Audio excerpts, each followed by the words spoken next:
Good morning. It's a windy Wednesday, March 19th. This is Wake Up with KERA News, and I'm Andrew Garcia.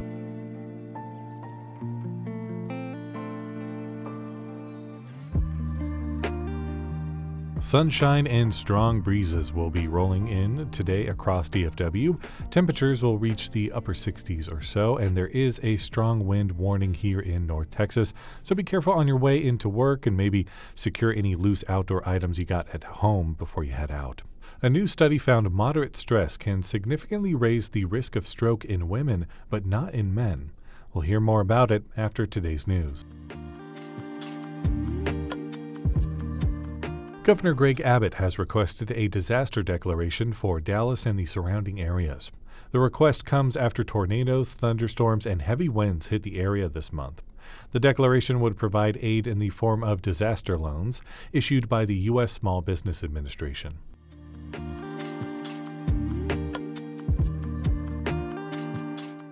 The Texas Senate passed a bill that would create a designated time to pray during the school day. Senate Bill 11 is sponsored by all 20 Republicans in the state Senate, but some Democrats believe the proposal could isolate non-Christian students. The bill now moves to the Texas House for consideration.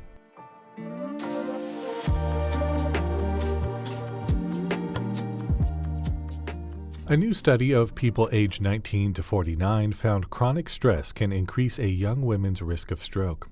And even moderate stress can increase risk of stroke by 78% in women, but not in men.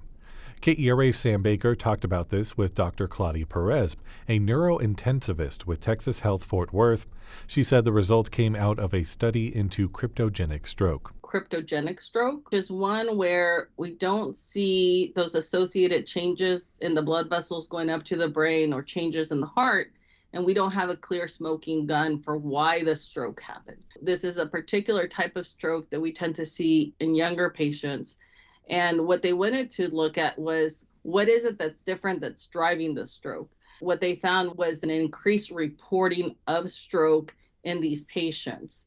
Some of the things that might be going on here are things like, are these patients perceiving stroke more often than other people in the population?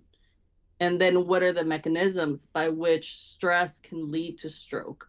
So this may mean things like increased risk for inflammation and changes over time that lead to stroke. Why would stress have this much impact on younger women? So some of the things that were potential explanations for why maybe women were having higher self-perceived stress could be things like societal and psychological factors. So maybe there's more chronic stress in women because many times they're trying to juggle multiple roles, such as working, family, and caregiving.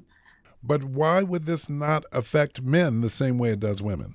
The scale that was used here was asking people, not at the time of your stroke, but let's look back a month before the stroke happened. How stressed were you at that point? And so one of the questions is, did men underreport the amount of stress that they were feeling compared to women who may have reported it more often? And why do you suppose men have a tendency to underreport stress? Is that just how we're raised to behave? I think that that's one of the questions. Is it just part of societal conditioning? That men in other studies are more likely to underreport stress than women. We're not supposed to admit to being stressed or something like that. Yes, and sometimes that's mitigated by assuming other unhealthy habits, such as heavy alcohol consumption, which also increases your risk of stroke. So the overall finding was that the study was looking more at younger patients. So really those patients that are between 19 to 49 years old who were having strokes. Overall, we saw that there was a higher incidence of stroke in both men and women, but the correlation between stress itself was higher in the women. This study raises a lot of interesting points, but not necessarily a lot of answers. That is one of the work that will need to be done in future studies, because once again, this specific type of stroke is not one where we're seeing obvious changes in the heart We're not seeing obvious changes in the blood vessels going up to the brain from long-term diabetes, high blood pressure. But really, this cryptogenic stroke is one where we don't know exactly how the stroke happened. And so the question here is, what level of inflammation is a patient who lives with chronic stress undergoing? And what are those maybe micro changes that are going on in the blood vessels, in the inflammatory markers that are leading to an increased incidence of stroke whenever we're not finding that obvious lesion? That was KERA's Sam Baker speaking with Dr. Claudia Perez with Texas Health Fort Worth.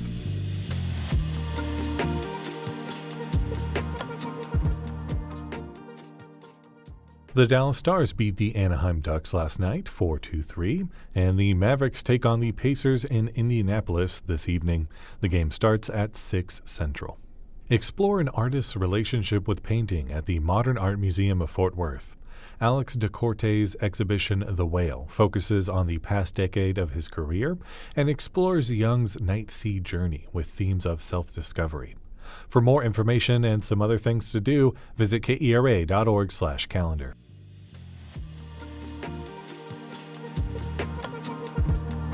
Thanks so much for listening to Wake Up with KERA News. I'm your host, Andrew Garcia. This show is produced and edited by Shardae White and Bekah Morr. For more news in your inbox, visit kera.org/wakeup. That's where you can subscribe to the Wake Up with KERA News newsletter and get good morning vibes from our colleague Catherine Hobbs. Connect with us on Facebook, Instagram, and TikTok at KERATX. Have a great day, and we'll see you tomorrow.